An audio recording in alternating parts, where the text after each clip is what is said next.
My name is Chris Dawson, and this is my presentation on a day in the life program coordinator. So, the agency that my person works at was EDCO, the El Dorado County Department of Education, and the address is in Placerville. That's their website. On that website, you'll find my person. And it'll have his job title and everything. Um, the population that it serves is the entire student population of El Dorado County.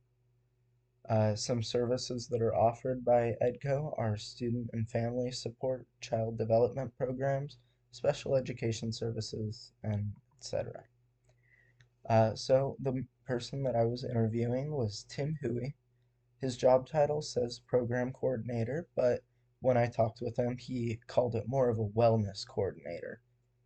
He's been in this position for 3 years, and the job requirements say that he needs a bachelor's degree and some professional experience in education or administration.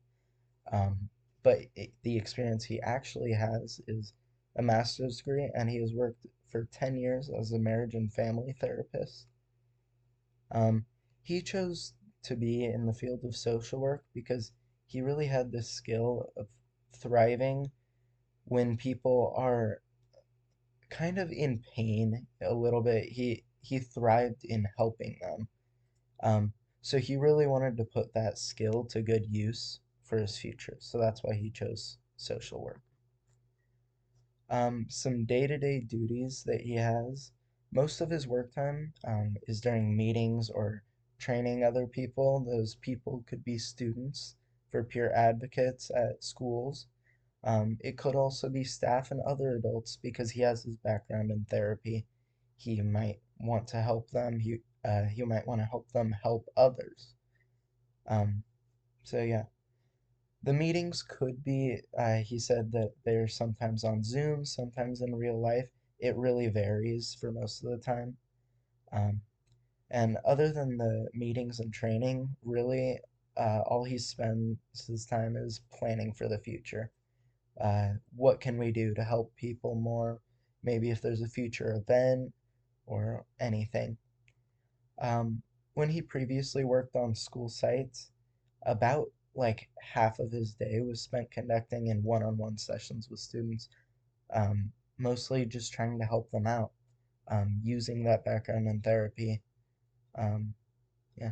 And then other than that, the other half of his day was usually spent collaborating or taking notes on an EHR. And then usually he worked with middle and high school students, um, or not worked, he works. And he also continues to see some adults because of his previous job as a marriage and family therapist.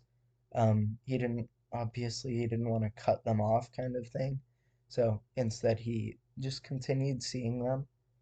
Um, and usually, between both the high school and middle school students, as well as the adults, usually they're asking for help on issues like anxiety, depression, substance use, or relationship issues. Um, Mr. Hooey usually uses cognitive behavioral therapy, which is a type of therapy that focuses on changing negative thoughts into more positive thoughts. Um, this kind of helps improve their emotional state since people can then evaluate their automatic thoughts and make healthier habits for the future. And on top of that, he also uses simple tactics like mindfulness, um, especially when you're on those sensitive topics. You want to be make sure you're careful. He sees the most rewarding part of the job as because he works with students in order to create peer advocates. He likes seeing that work that the students are doing. Um, he wants to see it in action, and he loves seeing the improvement um, everywhere across the campus. Um, on the other hand, it is challenging because the field of social work it needs so much communication that he often finds it challenging when people can't collaborate or can't communicate well. And then I asked him a few questions. I put them all on different slides, but here's the first one. How did you and your team handle situations or cases that might have gone completely unexpectedly? Um, and he said the biggest thing was really just helping them reach out because they don't know the resources that they have. So just pointing them in that right direction is really important. Then, what is the most common constraint or barrier that you often face? Usually, because when he was a therapist, therapy can sometimes be really expensive. So, a lot of the time, finances were an issue. Um, but other than finances, his job also has a really tight schedule. So, those time constraints can really be a big barrier.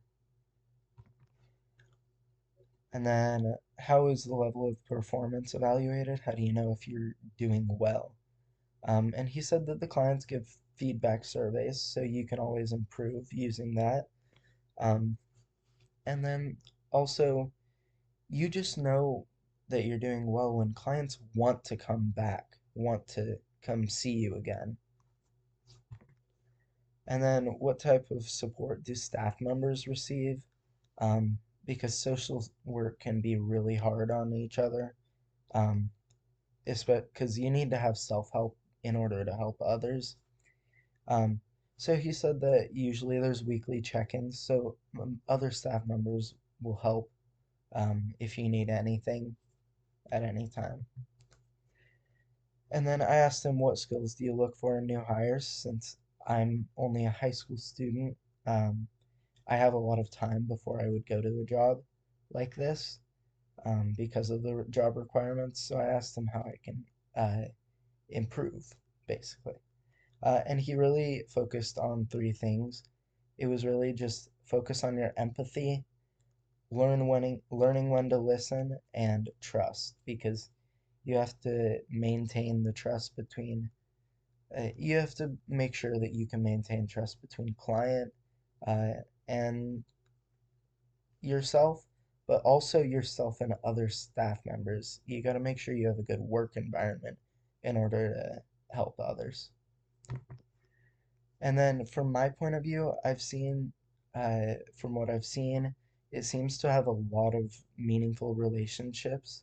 Um, although the challenge could be like those systemic constraints for time or money, similar to what Mr. Hooey said. And then I said that I can definitely see myself coming to the job.